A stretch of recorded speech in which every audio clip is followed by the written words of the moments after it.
गुरुर् ब्रह्मा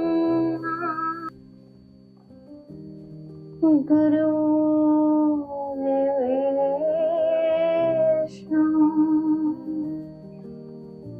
गुरुर्देव महेश्वरा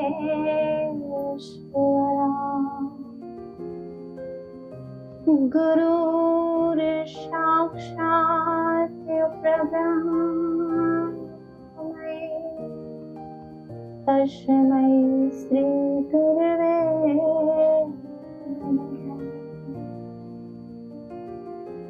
परम श्रद्धेय परम पूजनीय मेरे हृदय विधारक मेरे प्यारे सदगुरुदेव भगवान, जिनकी कृपा और जिनका आशीर्वाद ही और जिनके संस्कार ही मेरा जीवन रहा, उन्हें अपने हृदय में विराजमान करते हुए मैं आज भारतवर्ष के इस परम पवित्र भूमि पर, उत्तराखंड की इस पावन भूमि पर जहाँ माँ गंगा का पवित्र जल बहता है, जो ऋषि मुनियों की भूमि है, वहाँ पर ये एक विद्यालय जो शिक्षा का संस्थान है, केयर कॉलेज ऑफ नर्सिंग।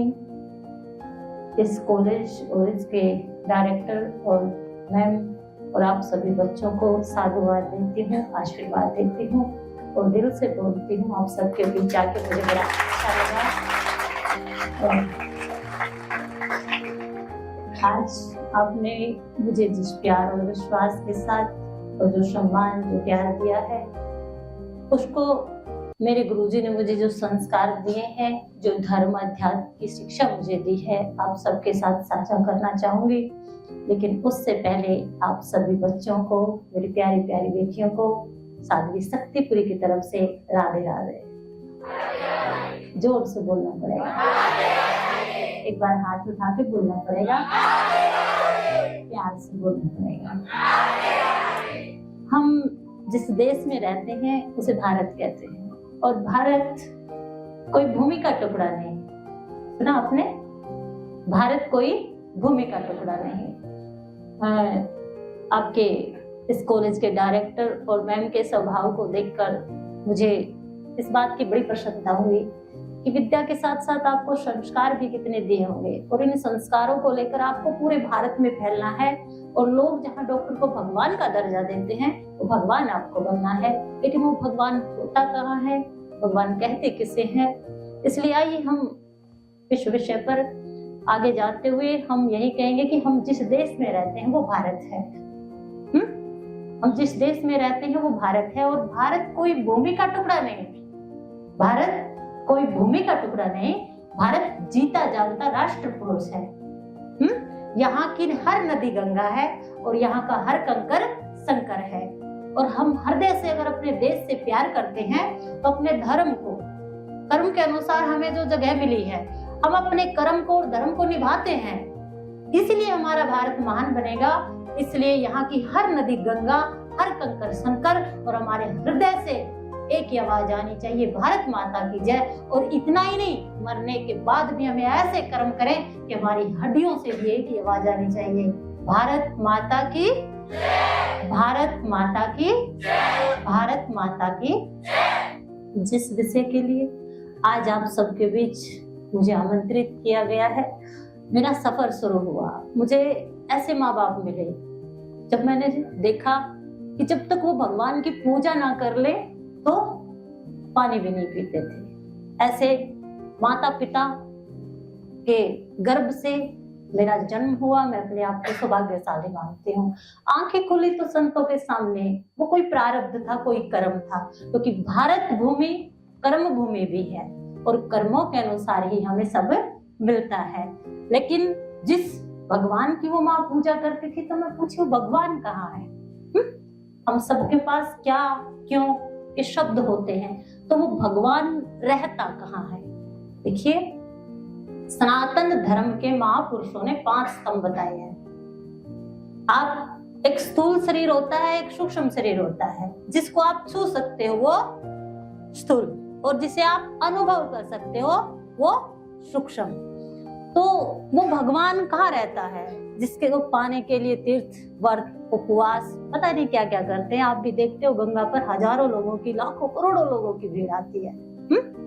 लेकिन हमने उस धर्म को उस अध्यात्म को किस राह पर ले जाना चाहिए था और किस राह पर हम लेके जा रहे हैं। तो धर्म क्या है और अध्यात्म क्या है, मेरे गुरुजी के माध्यम से मुझे जो शिक्षा मिली वो आप सबके बीच में साझा करना चाहूंगी।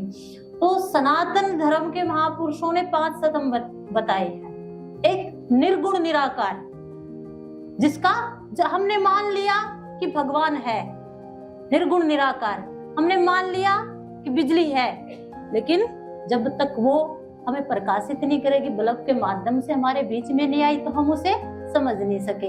लेकिन हमारे वैज्ञानिकों ने खोज की सगुण साकार रूप में जब वो आई, तो दूसरा सगुण साकार, तीसरा गुरु, गुरु मंत्र और ग्रंथ, ये 5 स्तंभ सनातन धर्म के बताए।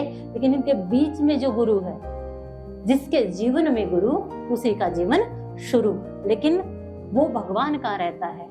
हमारे गुरुओं ने, हमारे संतों ने उस भगवान को अपने अंदर बताया। किसके अंदर बताया?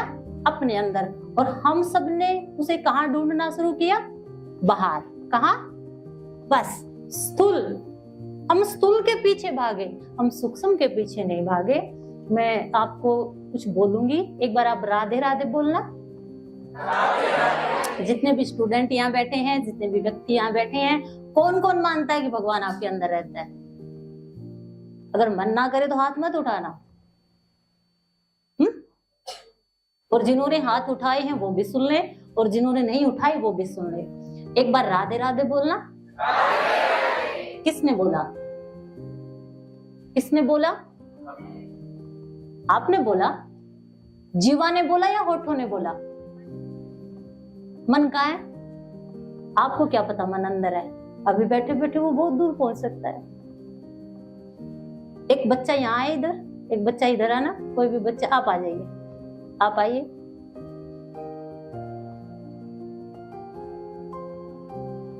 आप सीधे खड़े हो जाइए उधर, और दोनों हाथों को ऐसे रखिए, ऐसे। अब ये देखिए पूरा भारत का नक्शा बन गया। बना? बना या नहीं बना? हाथ उठाइए कौन कौन मानता है। थैंक यू बेटा, बैठ जाइए। पूरा भारत, पूरी दुनिया, और वो भगवान आपके अंदर है, अभी प्रमाणित कर सकते हो। लेकिन थोड़ा ध्यान, अच्छा लग रहा है? तो राधे राधे बोलना। किसने बोला? पहले वाक्य में तो आप कहोगे मैंने बोला, गीता ने बोला, सविता ने बोला, मीना ने बोला, विमला ने बोला, बबीता ने बोला। लेकिन वास्तव में किसने बोला? फिर कहोगे होठों ने बोला। कौन कौन मानता होठों ने बोला? होठ हिले ना। आप राधे राधे जब बोले तब होठ हिले या नहीं हिले? हिले? किस किस के हिले? अब मैं कहूँ होठों को पकड़ के राधे राधे बोलो। देखो, प्रमाणित करना है तो आपको करना पड़ेगा, थोड़ी तो मेहनत करनी पड़ेगी। मैं बड़ी दूर से आई हूँ। होठों को पकड़ के बोलो। अब किसने बोला? आप तो कह रहे थे होठों ने बोला, अब जीवा ने बोला। अब मैं बोलूं कि जीव पकड़ के बोलो? प्रैक्टिस करना पड़ेगा। पढ़ाई के साथ साथ एक प्रैक्टिकल भी होती है आपकी। धर्म और अध्यात्म अभी प्रैक्टिकल करके बता के जाना चाहती हूँ, ताकि आप मुझे याद रखो और आप इस धर्म और पाखंड के धंधे में भटको ना। क्योंकि मेरे बच्चों, आपको पूरे देश में जाके एक भगवान का दर्जा, जिस पर लोग विश्वास करते हैं, मैं चाहती हूँ कि ये जो कॉलेज आपके लिए इतनी मेहनत कर रहा है, सच में आप शरीर के साथ साथ जब वो मरी जाए आपका भगवान समझ के, तो आप उसके भाव को भी समझो। और जब भाव को आपने समझ लिया तो आप उसे आराम से ठीक कर सकोगे। जीभ पकड़ के फिर भी आवाज आती है राधे राधे, तो गले से आई। चलो हम शॉर्ट में चलते हैं। इनमें कहूँ गला दबाओ, गला दबा के बोलो। तो फिर किसने बोला? अंदर से आवाज आई। अंदर से आवाज आई। तो एक बात सोचो, जो भी आवाज आती है वो अंदर से आती है। कहाँ से आती है? कहाँ से आती है? अंदर से आती है। आत्मा भी अंदर है, परमात्मा भी अंदर है, और उससे मिलने का रास्ता भी आपके अंदर है। कौन कौन मानता है? बचपन से मुझे जिज्ञासा थी कि ऐसा शरीर से क्या निकलता है जिसके निकलने के बाद ये शरीर काम करना छोड़ देता है। पागलों की तरह, पता नहीं दुनिया ने क्या क्या कहा। लेकिन जिज्ञासा थी। जैसे आप इस कॉलेज में नर्सिंग के लिए आए हो, एनएम बनने के लिए, डॉक्टर बनने के लिए, नर्स बनने के लिए आए हो, वैसे मैंने सोल पे रिसर्च की। कोई ऐसी तपस्या नहीं जो मैंने नहीं की, और सौभाग्यशाली हूँ मुझे ऐसे गुरुजी का सानिध्य मिला जो इतना भजन करते थे। लेकिन जो मैंने पाया शायद मैं शब्दों में बयान नहीं कर सकती। क्यों? भाव को पकड़ नहीं सकते, भाव को मैं शब्दों में बयान नहीं कर सकती। इसलिए ये जो धर्म है, धर्म आप पूजा पाठ करते हो उसे धर्म मानते हो, लेकिन पूजा करना पुजारी का काम है। किसका काम है? अब भगवान के दर्शन करने को भक्ति मानते हो, धर्म मानते हो, तो दर्शन दार्शनिक करता है। मैंने ठीक कहा? आप यज्ञ करना भगवान को पूजा धर्म मानते हो तो यज्ञ से प्रकृति शुद्ध होती है, ये यज्ञ का काम हो सकता है। लेकिन भक्त और भगवान का क्या? तो एक दूसरे को समझे, एक दूसरे को समझे। इसलिए ये आरती, ये पूजा, ये भक्ति, ये तीर्थों के दर्शन, ये उपवास, ये क्या करता है? एक आपका शरीर है स्थूल शरीर, पंच तत्वों से जो बना है, जिसको आप चीर फाड़ करके आगे अगर चोट लग जाए तो पट्टी करोगे, पट्टी करोगे। लेकिन वही बच्चा जब गिरता है, छोटा बच्चा होता है, वही गिरता है और वही रोता है, लेकिन वो माँ के आंचल से छाती से लगा के माँ उसे चुप करवा लेती है। ये भाव है। तो आपके स्थूल शरीर से ऊपर जो सूक्ष्म शरीर है, जो धर्म है, जो अध्यात्म है मेरे बच्चों, उसको समझने के लिए हमें इस धर्म की, इस अध्यात्म की आवश्यकता होगी। जिस प्रकार भोजन करने से शरीर चलता है, उसी प्रकार हमारे सनातन धर्म के मंत्रों में इतनी सामर्थ्य है कि जो अंदर से बोल रहा था, अंदर से जो बोला था ना राधे राधे, वो आत्मा बोल रही थी। क्या बोल रही थी? और आत्मा सबके अंदर होती है, और उस आत्मा को और ज्यादा एनर्जी देने के लिए हमें ज्यादा से ज्यादा कीर्तन करना चाहिए, हमें ज्यादा से ज्यादा मेडिटेशन करना चाहिए, हमें योग करना चाहिए। आपको जो रास्ता अच्छा लगे, जो रास्ता अच्छा लगे, लेकिन ऐसा नहीं आपने भगवान के दर्शन किए और लोग भगवान के दर्शन करने के लिए भक्तों के पास, संतों के पास जाते तो मांगते हैं। लेकिन आपको जो मिलना था आपके कर्मों के अनुसार मिल चुका। आपकी आत्मा को एनर्जी मिलेगी उससे, और आपकी एनर्जी जब आपको मिलेगी आत्मा को, तो आत्मा की एनर्जी आपके मन को भी काबू रखेगी, आपकी बुद्धि को भी काबू रखेगी। आपको जिस प्रकार ऑक्सीजन शरीर के लिए जरूरी है, उसी प्रकार अध्यात्म आपके लिए बहुत जरूरी है। जल के बगैर जैसे जीवन संभव नहीं, उसी प्रकार धर्म के बगैर आपका विवेक, आपका मन, आपकी बुद्धि काम नहीं कर सकती। अष्टांग योग में भगवान ने कहा है यम, नियम, प्राणायाम, प्रत्याहार, ध्यान, धारणा और समाधि। आप कोई भी एक अपना लीजिए। अगर आपको अच्छा लगता है आरती करना, अच्छा लगता है तो उसे मन से कीजिए, लेकिन उसे ये माध्यम मत बनाइए कि आज मैंने आरती की तो भगवान मेरी ये इच्छा पूरी कर दे। नो, व्यापार मत करिए, व्यापार मत करिए। वो जैसे बहुत से बच्चे डिप्रेशन में आ जाते हैं, क्यों? बहुत से मेंटली डिस्टर्ब हो जाते हैं। कई बार डॉक्टर भी हार जाते हैं। क्या करेंगे? गोली पे गोली देंगे, लेकिन एक समय के बाद गोली भी काम करना बंद कर देती है। क्यों? क्योंकि उनकी जो आत्मा की एनर्जी है उसने उसको वो खुराक नहीं दी। तो 3 चीजों का आप विशेष ध्यान रखिए। एक, खान पान। जैसा खाओगे अन्न वैसा होगा, जैसा करोगे संग वैसा चढ़ेगा, और जैसे आप लोगों के साथ, जैसे आपके विचार होंगे वैसे ही आपके कर्म होंगे, और जैसे आपके कर्म होंगे वैसा ही आपको सब मिलेगा। मैं बात करूंगी एक बार एपीजे अब्दुल कलाम, जिसका नाम आपने सुना होगा। अपनी गीता में, अपनी हनुमान चालीसा में, अपनी दुर्गा चालीसा में, अपने तीर्थों में, अपनी गंगा में, गंगा के जल में एक केवल मात्र माँ गंगा के जल में, शायद आपने रिसर्च भी किया हो, हड्डियों को गलाने की सामर्थ्य है, बाकी किसी में नहीं। तो हमारे सनातन धर्म के जो मंत्र हैं, हमारे सनातन धर्म के जो मंत्र हैं, जो ग्रंथ है, उनमें सामर्थ्य है, लेकिन आपको उन्हें पढ़ना है। ये नहीं सोच के कि भागवत में जाए ये हो जाए। उसको कैसे पढ़ना है? एक छोटी सी कहानी शायद मैं आपको समझा सकूं। एपीजे अब्दुल कलाम जी यही हरिद्वार में कोई इंटरव्यू देने आए थे।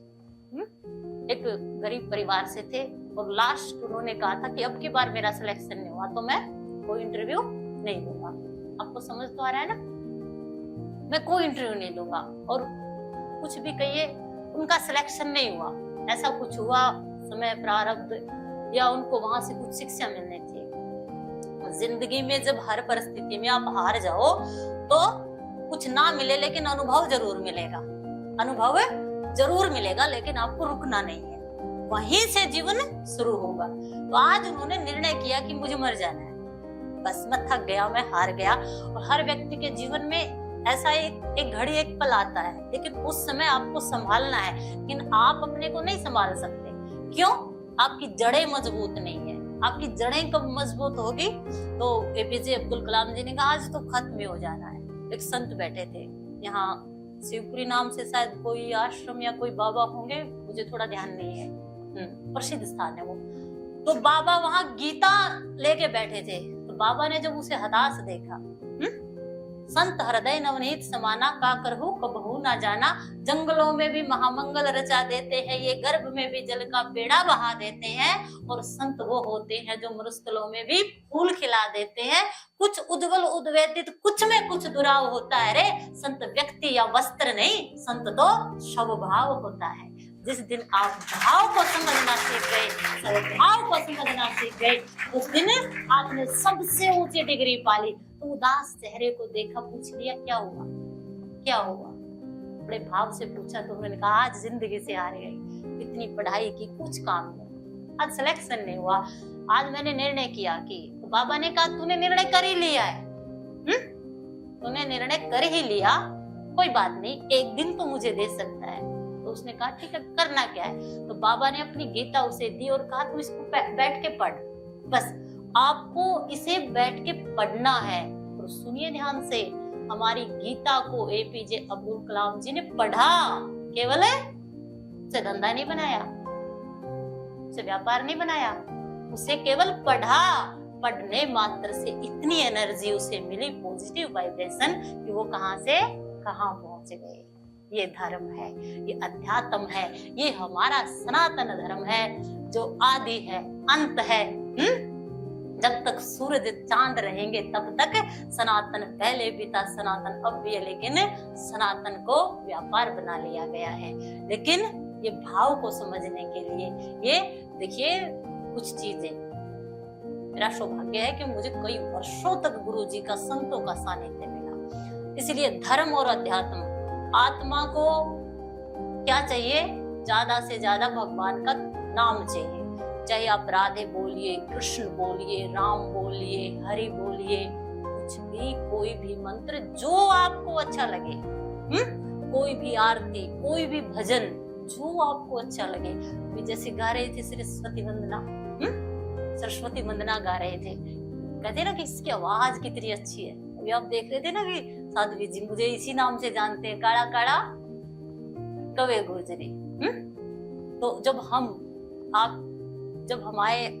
सरस्वती वंदना गा रहे थे तो हमें भी अपने उस कॉलेज की याद आ गई। कुरुक्षेत्र यूनिवर्सिटी से एमसीए की थी, काफी समय हो गया, तो उस समय की याद आ गई। ऐसे ही हॉल में जब प्रोग्राम होते थे तो सरस्वती वंदना, और वो सरस्वती वंदना के लिए कितनी तैयारी करनी पड़ती थी। तो साथ हे शारदे मां, अज्ञानता से हमें तार दे मां, हे शारदे मां, अज्ञानता से हमें तार दे मां। इसलिए धर्म धंधा नहीं है, धर्म कोई व्यापार नहीं है, अध्यात्म कोई दुकानदारी नहीं है। ये आपकी आत्मा की खुराक है, ये आपको जीवन में शांति देगी, आनंद देगी, एनर्जी देगी। 10 मिनट भी बैठकर अगर आप मेडिटेशन करते हो, मेडिटेशन 10 मिनट भी अगर आप मेडिटेशन करते हो, और मेडिटेशन जब करो तो आप इन दोनों हाथों को ऐसे करो, ऐसे करो, चाहे बैठ जाओ, चाहे खड़े हो जाओ, चाहे लेट जाओ, चाहे किसी भी अवस्था में खड़े रहो, और सांस को नाभि पर स्थिर करो। 3 दिन आप करिए, चौथे दिन वो अपने आप आपके अंदर जिज्ञासा पैदा कर देगा। और कंटिन्यू अगर आपने 40 दिन किया तो आप अपने आप पर विजय पा जाओगे। आपको किसी से अपना हाथ दिखाने की, अपनी तकदीर दिखाने की आवश्यकता नहीं होगी। आपको स्वयं ही, क्योंकि विचार ही इंसान को गिरा सकता है और विचार ही इंसान को उठा सकता है। एक कुम्हार घड़ा बना रहा था, विचारों का बड़ा खेल है। अगर आपका खान पान अच्छा है, आपकी संगत अच्छी है, तो आपके अंदर अच्छे विचार आएंगे और अच्छे विचार ही नजर बदलो, नजारे बदलेंगे, खुद को बदलो, हजारों बदलेंगे और जुड़ जाओ इंसानियत की सेवा से, फिर तुम्हारी जिंदगी के सितारे बदलेंगे। मेरे लिए तो आप सबके अंदर ही परमात्मा, इंसानों के, जो इंसान से प्यार नहीं कर सकता वो परमात्मा से प्यार कैसे हो सकता है। लेकिन हम परमात्मा की बनाई हुई चीजों से प्यार ना करके अपनी बनाई हुई चीजों से प्यार करते हैं, इसलिए हम डिस्टर्ब हो चुके हैं। तो कुम्हार ने चिलम बनाना शुरू किया और तभी उसकी पत्नी आ गई, धर्म पत्नी आ गई। उसने कहा क्या कर रहे हो? उसने कहा कि मैं चिलम बना रहा हूँ। क्या करोगे?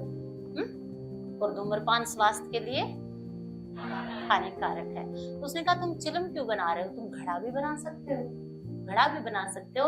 और पत्नी के एक विचार ने उसे इतना प्रेरित किया कि उसने चिलम ना बना के उसने घड़ा बना दिया। और उस घड़े में जब जल डाला गया तो वो घड़ा, वो सुराही कहती है, रे कुम्हार, तूने तो मेरी तकदीर ही बदल दी, तूने तो मेरा जीवन ही बदल दिया। अगर इस जल की जगह अंगारे डाले जाते तो मैं भी जलती और लोग भी जलते, और उन अंगारों की जगह तूने जल डाल दिया, इसलिए मैं भी शीतल हूँ और औरों को भी शीतल कर रही हूँ। इसलिए आपका जीवन आप पर निर्भर है, आपके खान पान पर निर्भर है, आपके संस्कारों पर निर्भर है, आपकी संगत पर निर्भर है। आप अपने आप को बना सकते हो और आप ही अपने आप को, बस मेरे कहने का बस इतना सा मतलब है, वो आरती, वो पूजा, वो तीर्थ स्थान, वो मंदिर, वो भगवान का नाम, उसे साधन मत बनाइए, उसे इच्छा मत बनाइए, उसे अपना लक्ष्य। लेकिन वो क्या करेगा? केवल इतना सा ही काम होता है कि वो आपको एनर्जी दे।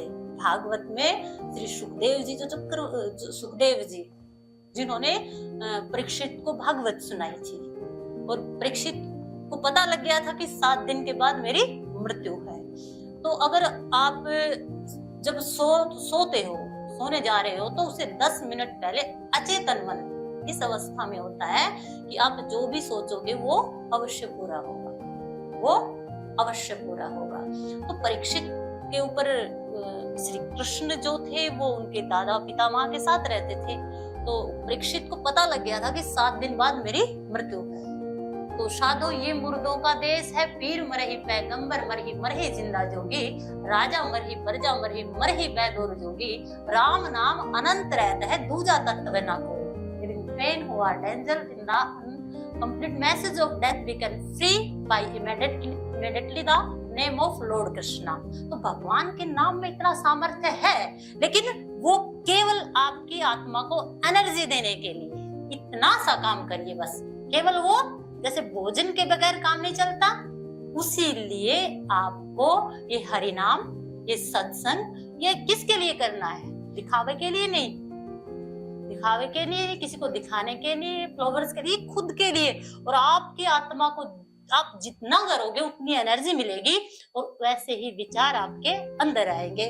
तो परीक्षित ने प्रश्न किया था, पुरुषस्य यत् कार्यं म्रियमाणस्य सर्वदा, जिसकी मृत्यु समीप हो उसे क्या करना चाहिए? तो सुखदेव जी ने यही कहा था कि जिसकी मृत्यु समीप हो, या कभी भी आ सकती है, क्या पता आप भी आए ना आए।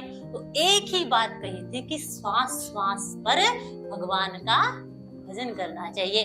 तो उसके लिए आपको कहीं जाने की जरूरत नहीं। आप अपने भगवान के नाम को सोशल मीडिया के माध्यम से, जो आपको अच्छा लगे, श्वास आए तो भी राधे बोलिए और श्वास आए तो भी, जैसे मीरा कहती है, क्या, श्वासों की माला पे सिमरूं मैं बेगाना। आप बोल सकते हो, गा सकते हो, अगर आपका मन है तो कोशिश करिए। कोशिश करने वालों की हार नहीं होती, लहरों से डर के नौका पार नहीं होती, और समुद्र में गोता गोता खोरी लगाते हैं, मुट्ठी खाली उनकी हर बार। गाएं? इच्छा है, मन है आपका? चलिए।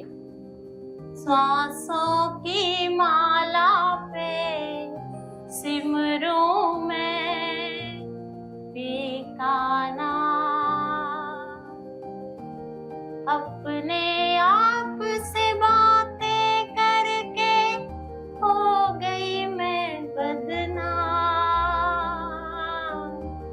सांसों की माला पे सिमरूं मैं पी का नाम।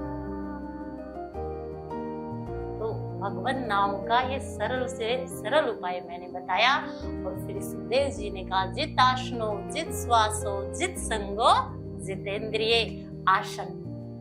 हमारे हरियाणा में कहते हैं, जिसने बैठना आजा, समझ आया? जिसको बैठना आजा उसने उठा दे कौन, और जिसने बोलना आजा उसने चुप करा दे कौन।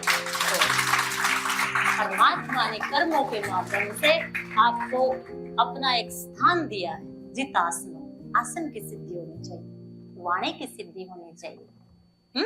श्वास पर काबू पाइए, और उस श्वास को ऐसे नहीं राधे राधे राधे राधे राधे राधे राधे। वैसे तो कबीर जी ने कहा है कि कबीरा मन निर्मल भया जैसे गंगा नीर, भाव कुभाव अलख आलस हो, नाम जपत मंगल दस दिस हो। जिस भी रेज बजो चाहे खेत, लेकिन उसको सहज भाव में लीजिए। साधो सहज समाधि भली। क्यों? क्योंकि आप उस गांव के उस लेवल से आप ऊंचे हो, क्योंकि आप डॉक्टरी की पढ़ाई कर रहे हो। तो इसलिए 10 मिनट ज्यादा नहीं होते। इतनी दूर से अपनी दीदी को बुलाया है तो अपनी दीदी की बात माननी पड़ेगी। 10 मिनट जाप करिए, या 10 मिनट मेडिटेशन करिए, या 10 मिनट योगा करिए। वो आपके काम आएगा, वो आपकी आत्मा को एनर्जी देगा, और उससे आपको एक स्पिरिचुअल पावर के साथ आपकी कनेक्टिविटी होगी, और उससे आप और ही ज्यादा से ज्यादा ऊंचाइयों को। क्यों? डॉक्टर वो जो शरीर के रोग के साथ साथ व्यक्ति के भाव को भी समझ सके। डॉक्टर की पढ़ाई आपको ये सिखा रहे हैं, और अध्यात्म की जो ये बातें हैं, ऐसे ही नहीं 15 साल मुझे हो गए, कृपा रही गुरु जी की। क्योंकि एक जिज्ञासा थी, हर चाहे अघोरी कहिए, चाहे नाथ कहिए, चाहे दास कहिए, चाहे गिरी कहिए, चाहे पूरी कहिए, हर महात्मा से मेरा मिलना हुआ। और मेरी यही जिज्ञासा थी कि शरीर के अंदर ऐसा क्या होता है। वो एक एनर्जी होती है, एक एनर्जी है, और वो एनर्जी क्या करती है। आंखों ने कहा मैं सबसे बड़ी हूँ, आंखों ने कहा मैं सबसे बड़ी हूँ, अगर मैं चली जाऊं तो जीवन अंधकार में हो जाए। आंख अपनी बड़ाई कर ही रही थी, तभी कानों ने कहा सुन ठहर, तुझसे बड़े हम हैं, अगर हम चले गए तो सूनापन हो जाए, जीवन में सूनापन हो जाए।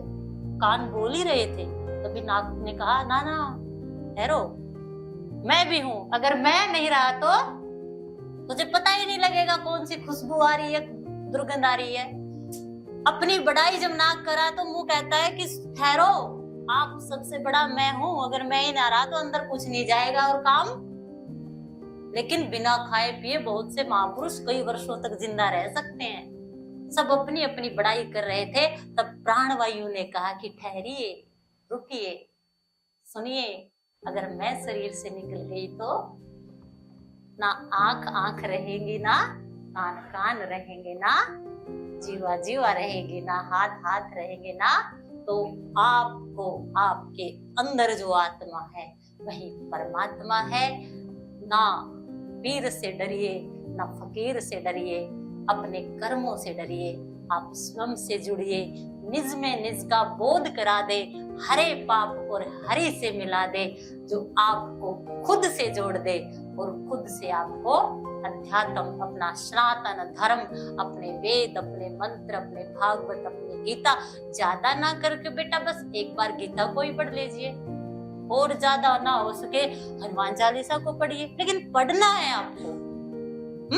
दुर्गा चालीसा को पढ़िए, या कोई भी एक मंत्र, ओम नमः शिवाय, हरिओम तत्सत, राधे राधे, ओम नमो भगवते वासुदेवाय, ओम ऐं ह्रीं क्लीं चामुंडाय विच्चे, ये अपने सनातन धर्म के मंत्र हैं। आप इनको भी बोल सकते हैं। 7 चक्कर होते हैं, 3 नाड़ी होती है, 9 द्वार होते हैं।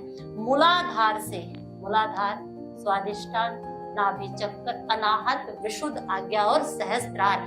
जिस दिन आपका आसन सिद्ध हो गया, बैठना, जिस दिन आपका आसन सिद्ध हो गया, आसन सिद्ध के साथ साथ पहले आप मंत्र को माध्यम बना सकते हैं। एकदम तो आप सूक्ष्म शरीर से नहीं जुड़ सकते, माध्यम तो बनाना पड़ेगा।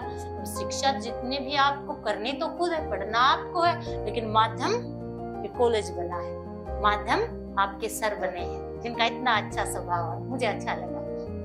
तो माध्यम तो आप धर्म के जितने भी हैं उनको माध्यम बना सकते हैं, लेकिन उनको माध्यम इसलिए नहीं बनाना कि व्यापार कारोबार नहीं, खुद से जब मतलब उस योग, उस मेडिटेशन, उस मंत्र के माध्यम से जिस दिन आपकी श्वास नाभि पर ठहर जाएगी, आप स्वयं में स्थित हो जाओगे।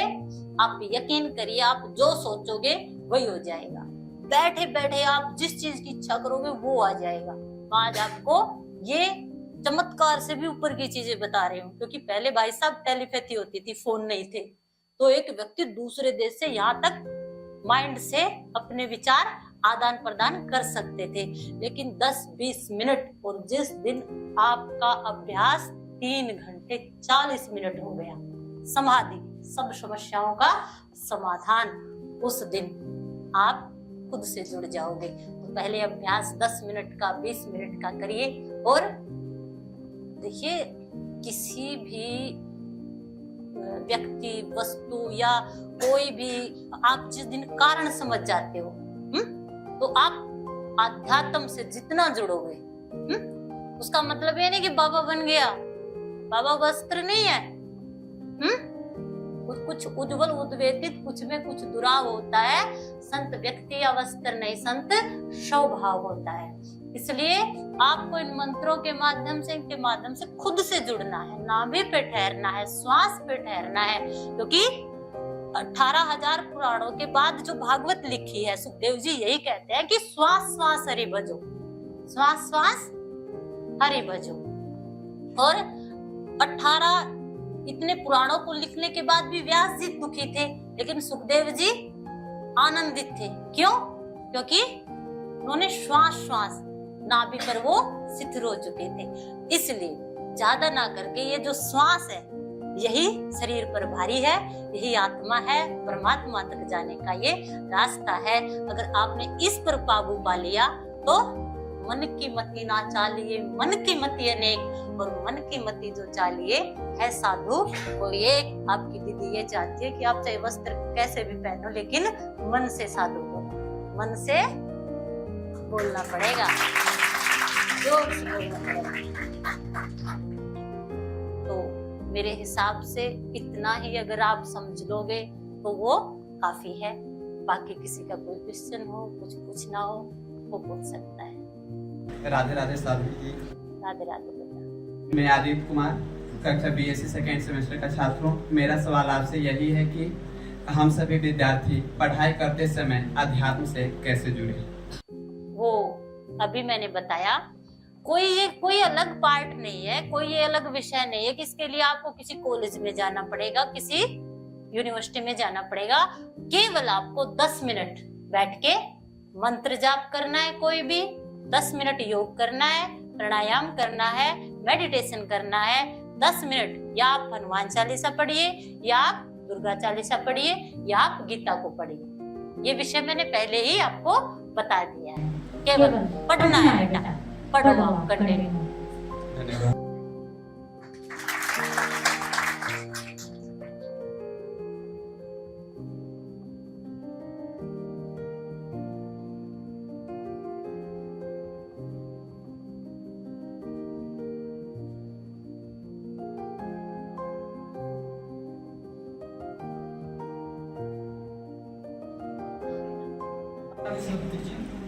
मैं JNM फर्स्ट ईयर का स्टूडेंट हूँ और मेरी पहले आदत थी कि मैं मेडिटेशन बहुत बढ़िया से कर लेता था, लेकिन अब मेरा ध्यान एक जगह रुक नहीं पाता। आप क्या मुझे बताएंगे कि जैसे बहुत से गुरुओं ने कहा है कि ये सक्रिय ध्यान है, ये ब्रह्मनाद है, क्या करते थे? मैं ओम का जाप करता ओम का जाप। तो आप ओम का जाप किसी ने आपको बताया, स्वयं ही आपने शुरू किया? स्वयं ही शुरू किया था, मैं वीडियो देख के। तो फिर उसमें आपको दिक्कत क्या आई? मतलब पहले हमारी जो आदत थी अब वो छूट गई है, तो अब मैं पहले जैसा नहीं कर पा रहा। कभी कभी होता है कि हम जिस चीज से जुड़ते हैं या जिसको करते हैं बार बार, तो हम उससे बोर हो जाते हैं। ये बात बिल्कुल ध्यान रखना। आप गीता पढ़ो, दुर्गा पढ़ो, या धर्म या मंत्र जो भी बोलोगे बेटा, जैसे जाप करोगे तो उब जाओगे, मन नहीं लगेगा, उठेगा, काम जागेगा, शरीर दुखेगा, मन नहीं करेगा। वहां आपको विचलित नहीं होना था। उस समय आपको उसको छोड़ना नहीं था। लेकिन कई बार स्थिति ये आती है कि क्योंकि एक विधि होती है, एक तरीका होता है, उसे अगर आपको किसी का सानिध्य मिल जाता, उस ओम ध्वनि को आप मूलाधार से उठा के सीधा सुषुम्ना नाड़ी के माध्यम से अगर सहस्त्रार तक ले जाते, तो शायद आपका मन उससे नहीं उबता। तो आप मेरा नंबर लीजिए और मैं आपसे वार्तालाप करती हूँ, और हम कोशिश करेंगे, और आप थोड़ी कोशिश करना कि आप पुनः उस मेडिटेशन में लग जाओ। क्योंकि कई बार होता है, एक बार हमने एक सक्रिय ध्यान किया था। तो सक्रिय ध्यान सुबह सुबह होता है कि जितनी भी गंदगी होती है ना, तो सबसे पहले उसमें 10 मिनट हाथ उठा के हु की आवाज के साथ करना पड़ता है। तो वो एक स्टेप गलत हो गया था हमसे, तो उसके लिए 20-25 दिन बड़ी दिक्कत हुई। तो उसके लिए आप हमसे कांटेक्ट करिए, और पुनः आपको उसकी विधि के अनुसार, और आप पुनः अच्छे तरीके से करोगे। ठीक है?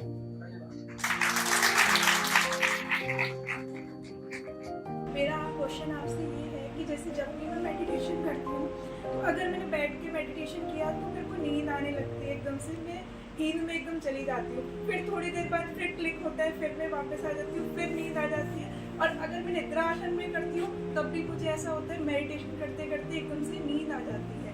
तो वो सही है या नहीं, वो जानना। आप मेडिटेशन करते हो तो आपको नींद आ जाती है। तो जब आपको नींद आती है तो क्या आपको एहसास होता है कि आपको नींद आ रही है? पता लगता है? जब आप सो जाते हो तो आपको पता लगता है कि आप गहरी नींद में गए या चेतन अवस्था में गए? बहुत देर बाद एकदम से पता चलता है कि मैं सो बैठी हूँ उस टाइम। तब जैसे एकदम से कुछ टाइम बाद एकदम से आँख खुलती है, तो मेरे को लगता है कि मैं मेडिटेशन। अब आप सब ध्यान से सुनिएगा, इसने क्वेश्चन बड़ा अच्छा किया है। देखिए, जब हम बिस्तर पे जाते हैं तो सबसे पहले हमारे दिमाग में सारे दिन की बातें आती है ना। फिर थोड़ी गहराई में नींद में जाते हैं तो फिर दिल की बातें आती है ना। लेकिन जब हम बिल्कुल सो जाते हैं तो अपने किसी दोस्त मित्र या मम्मी पापा के पेट को देखिए, जब वो गहरी नींद में जाता है तो पेट ऊपर नीचे चला जाता है। तो आप जो मेडिटेशन कर रहे हो ना, वो आप सोने की प्रक्रिया के लिए जा रहे हो। आपका जो तरीका है वो कौन सा मेडिटेशन करते हो आप? एक तो क्लीनिंग मेडिटेशन होता है इवनिंग टाइम में, तो कभी-कभी क्लीनिंग मेडिटेशन टाइम पे भी ऐसा होता है कि मेरे को नींद आ जाती है। जैसे ओवरऑल पूरे दिन के बाद नाइट में सोने से पहले थोड़ी देर के लिए क्लीनिंग प्रोसेस करते हैं। आप उसके लिए जैसे मेडिटेशन करते हो ना, तो दिमाग, दिल और ये भूल जाइए आप मेडिटेशन कर रहे हो। आप नाभि से शुरू कीजिए। पेट जैसे ऊपर नीचे जाता है ना, तो श्वास को नाभि पर स्थिर करके देखिए। और फिर भी आपको कोई प्रॉब्लम आती है तो आप मेरा नंबर लेके मुझसे बात कीजिए। आप दिमाग से, दिल से हटके नाभि पर और दिमाग को एक करिए, वहां एकाग्रता लेके आइए। फिर अगर आपको नींद भी आ गई तो भी आप चेतन अवस्था में जाओगे, अचेतन अवस्था से चेतन अवस्था में जाओगे, और 2 या 3 घंटे में आपकी 6 घंटे की नींद पूरी हो जाएगी।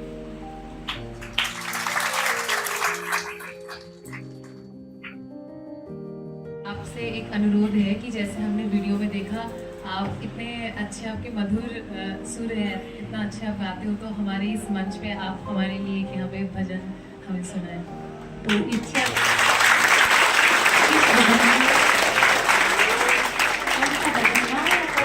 अच्छा लगे।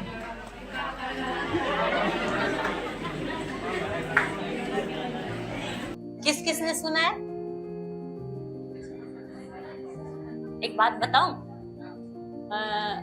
आज ये भजन पूरे विश्व और विश्व से बाहर फैला है, तो उसको सबसे पहले यूपी ने उठाया भाई साहब। उसका ब्रिज की धेनु, ब्रिज की धेनु और ब्रिज की वेणु एक ही बात कहती है, सुनिए साध्वी शक्तिपुरी जी की मधुर वाणी में। क्या आप गाओगे साथ साथ? साजबाज तो है नहीं, आप ही हो मेरे लिए। तो सब मिलके गाते हैं, गाए।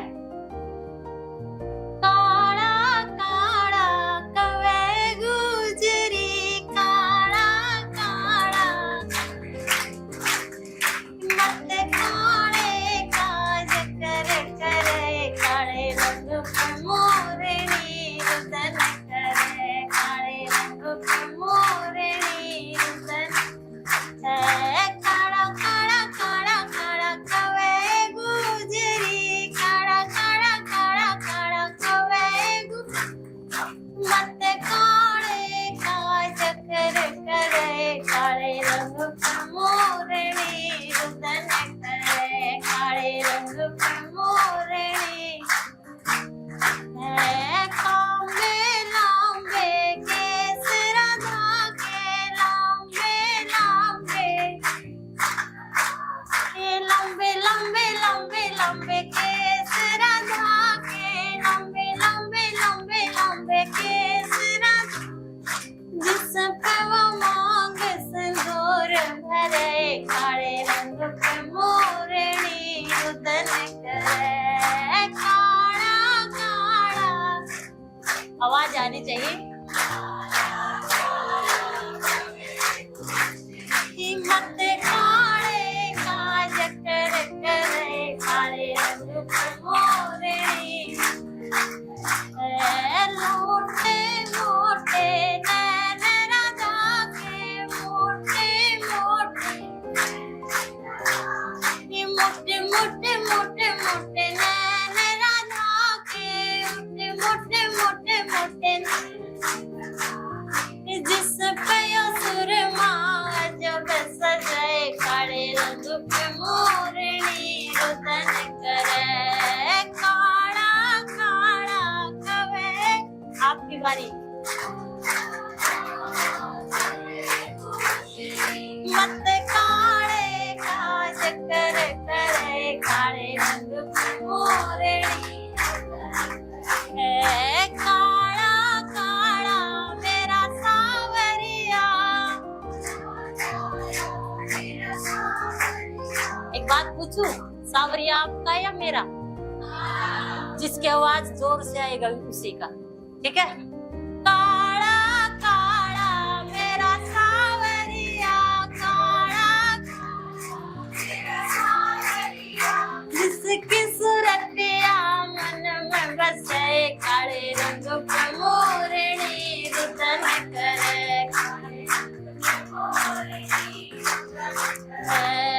काड़ा काड़ा कवे गुजरी, काड़ा काड़ा कवे गुजरी मत काड़े काज कर करे, काले रंग पे मोरनी रुदन करे, काले रंग पे मोरनी रुदन। थैंक यू, आप सबने बहुत साथ दिया। मेरे गुरुजी 3 साल पहले उन्होंने समाधि ले ली, तो मेरे गुरुजी ने मुझसे यही बात कही थी, बेटा धर्म को धंधा मत बनाना। पूरे भारत में मैंने 125 कथाएं की, राजनीति और सोशल मीडिया से थोड़ा दूर रहती हूँ, और मैं कथा के लिए एक तुलसी का पत्ता और एक चांदी का सिक्का लेती हूँ। मैं 24 घंटे 1 या 1.5 रोटी खा के रह सकती हूँ। मैं 2 घंटे की नींद में पूरी नींद को पूरा कर सकती हूँ। 24 घंटे में से 24 घंटे काम करती हूँ। इसलिए अगर आप भी ऐसा करोगे तो दुनिया की कोई ताकत आपको नहीं हरा सकती।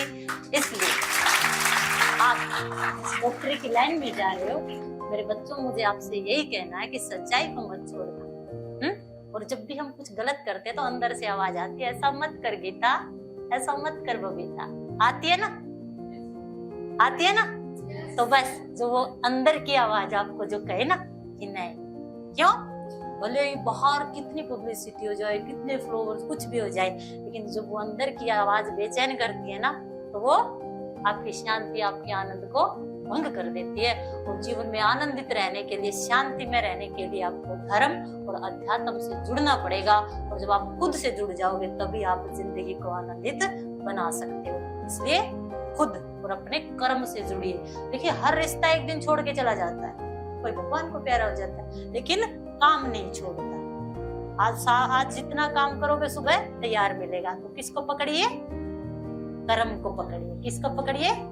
कर्मण्येवाधिकारस्तु मा फलेषु, और कर्म करते हुए फल की चिंता मत कीजिए। बस यही गीता का ज्ञान है, यही संतों का ज्ञान है, और यही एक महापुरुष ने जो अपनी बेटी को बताया, सरल शब्दों में आपको बताया। आपको समझ आया या नहीं आया?